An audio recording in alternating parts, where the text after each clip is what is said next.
Hi beauties எல்லாரும் எப்படி இருக்கீங்க? இந்த சம்மர் ஹாலிடேஸ்ல நீங்க எங்கெல்லாம் போனீங்க? எப்படியெல்லாம் என்ஜாய் பண்ணீங்க? அப்படின்னு கமெண்ட்ல சொல்லுங்க. நான் எங்கேயுமே போல. இப்பதான் அம்மா வீட்டுக்கு சாம்பார் பவுடர் அரைக்கிறதுக்காக வந்திருக்கேன். என் பேர் மஞ்சு. வேலூர்லேருந்து இந்த வீடியோ உங்களுக்கு நான் ஷேர் பண்ணிட்டு இருக்கேங்க. நிறைய பேர் நீங்க சாம்பார் பவுடர் பண்ணும்போது அது வீடியோவா போடுங்க அப்படின்னு கேட்டிருந்தீங்க. என்னால முடிஞ்ச அளவுக்கு வீடியோ எடுத்திருக்கேன். நிச்சயமா இது உங்களுக்கு யூஸ்ஃபுல்லா இருக்கணும்னு நான் நினைக்கிறேங்க. ஊருக்கு நான் வர்றதுக்கு முன்னாடியே நல்லா வெயில் காயுதுன்னு அம்மா 2.5 கிலோ மிளகா 2.5 கிலோ தனியா வாங்கி கழுவி அப்படியே காய வச்சு வச்சுருந்தாங்க. சாம்பார் பவுடர் பண்ணுறதுக்காக 1.5 கிலோ மிளகா 1.5 கிலோ தனியா, தனி மிளகாத்தூள் அரைக்கிறதுக்காக 1 கிலோ மிளகா 1 கிலோ தனியா. நான் இங்கே வந்த நேரம் சரியாகவே வெயில் இல்லை. அம்மா காய வச்சு வச்சது எவ்வளோ நல்லதாக போச்சு. நான் வரும்போது மிளகு சீரகம் கறிவேப்பிலை இது எல்லாமே நான் அங்கேருந்து கொண்டு வந்திருந்தேன். இங்கே அம்மா கிட்ட பெரிய கடாய் இல்லை, அதனால சின்ன கடாயிலே கொஞ்சம் கொஞ்சமாக போட்டு வறுக்க போகிறேன். 1.5 கிலோ மிளகாக்கு நான் 100 கிராம் சீரகம் எடுத்திருக்கேன். சீரகம் நல்லா சூடேறி பட்டு பட்டுன்னு வெடிச்சா போதும். அப்படியே எடுத்து நம்ம மாற்றிக்கலாம். நிறைய பேர் எதுக்கு மிளகாவும் தனியாகவும் வாஷ் பண்ணுறீங்க அப்படின்னு கேட்பீங்க. மிளகா போட்டு வைக்கிற கோடவுனில் நான் யூடியூப்பில் தாங்க பார்த்தேன். நிறைய எலி ஓடாடுது. அது மட்டும் இல்லாமல் அது மேலே அசிங்கம்லாம் பண்ணுது.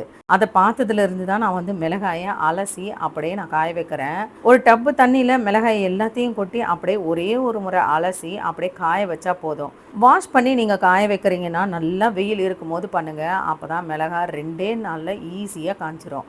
100 கிராம் சீரகம்க்கு நான் 50 கிராம் மிளகு எடுத்திருக்கேங்க. எப்போவுமே சீரகம் எவ்வளோ எடுக்கிறீங்களோ அதில் பாதி மிளகு எடுத்தால் போதும். மிளகும் அதே மாதிரி தான் பட்டு பட்டுன்னு வெடிச்சா போதும். பெங்களூரில் சாம்பார் பவுடர் அடித்தா மிளகாயுமே நான் வறுத்து தான் பண்ணுவேன். இங்கே நல்லா வெயில் காஞ்சி மிளகாய் நல்லா காஞ்சி இருக்கிறதுனால நான் மிளகாய் வறுக்கலைங்க. அடுத்ததாக மிளகுல பாதி வெந்தயம் எடுத்திருக்கேன். 25 கிராம் வெந்தயம். வெந்தயம் லோ ஃப்ளேமில் நல்லா ப்ரௌன் கலரில் ஃப்ரை ஆகணும். அந்த மாதிரி ஃப்ரை பண்ணிக்கிறேன். இங்கே வெயிட் மிஷின் இல்லை அப்படிங்கிறதுனால வீட்லேயே வெயிட் மிஷின் இருந்தது. அதில் மெஷர்மெண்ட் பண்ணி அப்படியே கவரில் எல்லாத்தையுமே நான் கட்டி கொண்டு வந்துட்டேங்க. வெந்தயம் பாருங்கள் நல்லா கலர் மாறி இந்த அளவுக்கு இருக்கணும். அப்படி இருந்தால் தான் நமக்கு சாம்பார் நல்லா வாசமாக இருக்கும். சமைக்கிற இடத்துல அதிகமான வெளிச்சம் இல்லை அப்படிங்கிறதுக்காக ஸ்டவ்வை தூக்கி கீழே வச்சுக்கிட்டாங்க. 2 கட்டு கறிவேப்பிலையை வாஷ் பண்ணி அப்படியே நிழல்லையே காய வச்சு நான் அப்படியே கொண்டு வந்துட்டேன். இதை அப்படியே கடாயில் கொட்டி லைட்டாக சூடு பண்ணி எடுத்துக்கிறேங்க.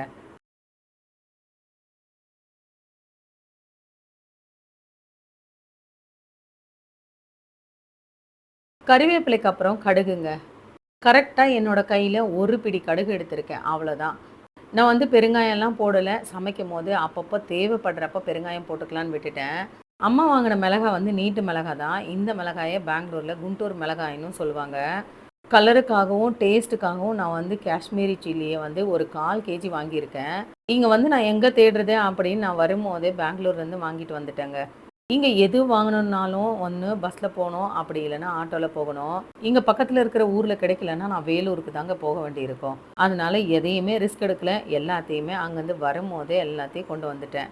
பாருங்கள், எல்லாத்தையும் வறுத்து முடிச்சிட்டேன். கிட்டத்தட்ட இதுவே ஒரு 1/4 கேஜி இருக்கும். இது அப்படியே நல்லா ஆறட்டும்.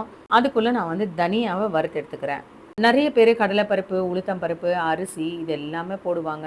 என் பசங்களுக்கு அதெல்லாம் போட்டு சாம்பார் பவுடரை அரைச்சேன்னு வச்சுக்கோங்க, அவங்களுக்கு சுத்தமாக பிடிக்கிறதில்ல.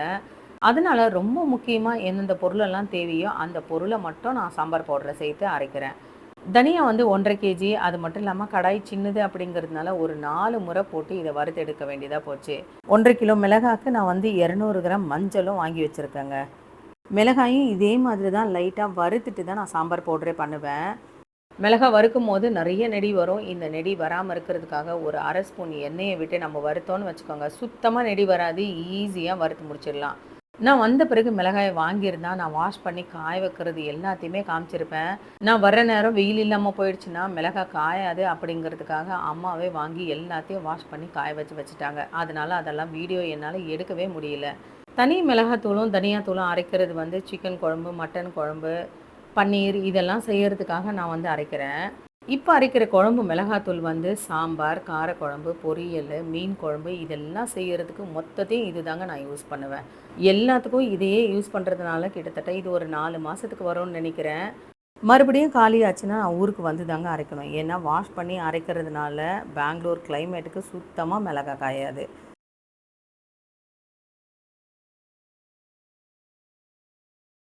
தனியாக வறுக்காமல் கூட குழம்பு மிளகாத்தூள் செய்யலாம். இப்படி வறுத்து செய்யும் போது இன்னும் கொஞ்சம் வாசம் நல்லாயிருக்கும். அதனால தாங்க. சூடு ஆறுறதுக்கு லேட் ஆகும் அப்படிங்கிறதுனால முறத்துல பாதி கொட்டி அப்படியே ஆற வச்சு விட்டுட்டேன். இப்போ மதியம் ஒரு 3 மணி இருக்குங்க. சாயங்காலம் 6 மணிக்குள்ள மிஷின் க்ளோஸ் பண்ணிடுவாங்க அப்படின்னு அம்மா சொன்னாங்க. அதனால இத வறுத்து முடிச்ச உடனே அப்படியே நான் கிளம்பணும். பெங்களூர்லலாம் நைட் 9 மணி வரைக்கும் மிஷின் இருக்கும். இங்க கிராமம் அப்படிங்கிறதுனால சீக்கிரமா க்ளோஸ் பண்ணிடுவாங்க.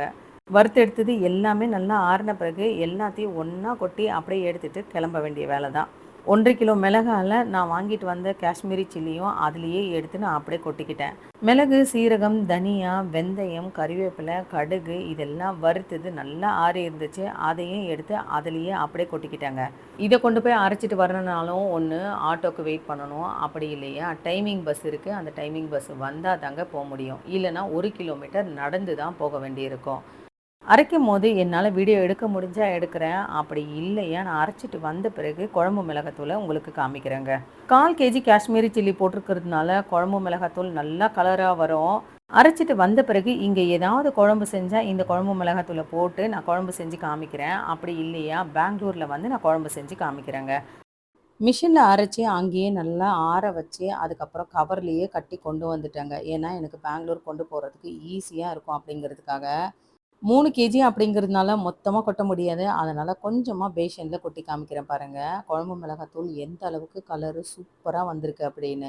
காஷ்மீரி சில்லி 1/4 கேஜி போட்டிருக்கிறதுனால கலரும் பார்க்கறதுக்கு சூப்பரா இருக்கும். அது மட்டும் இல்லாம டேஸ்ட்டும் நல்லா இருக்குங்க. கிட்டத்தட்ட ஒரு 3 மாசத்துக்கு குழம்பு மிளகாத்தூள அரைக்காமலேயே ரொம்பவே கஷ்டப்பட்டுட்டேன். இப்போ ஒரு 6 மாசத்துக்கு பிரச்சனையே இல்லைங்க. தனி மிளகாத்தூள் ஒரு 1 கிலோ அரைச்சிருந்தேன் இல்லையா? அதுவுமே கலர் நல்லா சூப்பரா வந்திருக்குங்க. அம்மாட்ட சொன்னப்பவே சொன்னேன், "நல்லா ஃபர்ஸ்ட் குவாலிட்டி மிளகா வாங்கி வையுங்க" அப்படின்னு. எல்லா மிளகாயும் ஒரே மாதிரி இருந்துச்சு. நல்லா கலராவும் இருந்துச்சு. என்னால முடிஞ்ச அளவுக்கு வீடியோ எடுத்திருக்கேன். நிச்சயமா இந்த வீடியோ ஓரளவுக்கு உங்களுக்கு யூஸ்ஃபுல்லா இருக்கும்னு நெனைக்கிறேன். வீடியோ பிடிச்சிருந்தா ஒரு லைக் பண்ணுங்க. நெக்ஸ்ட் ஒரு இன்ட்ரஸ்டிங்கான வீடியோல நம்ம மீட் பண்ணலாம். Thank you.